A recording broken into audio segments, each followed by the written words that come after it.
Hi, welcome to Richard Gabili YouTube channel, and for today's tutorial, I will be teaching you on how to turn on and off speak selection on iPhone X. But first, can you subscribe to this channel and don't forget to hit the subscribe button and the bell to notify you for the new updates. And let's start. Using your iPhone X, from your home screen first, go to Settings.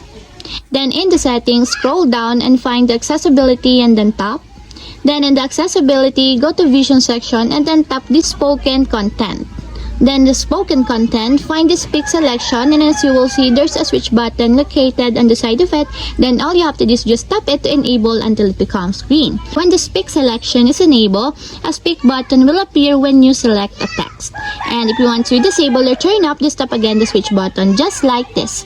And that's it, we have successfully turned on and off speak selection on iPhone X. If you have a question, can you comment down below, and don't forget to hit the subscribe button and the bell to notify you for the new updates. And thank you for watching!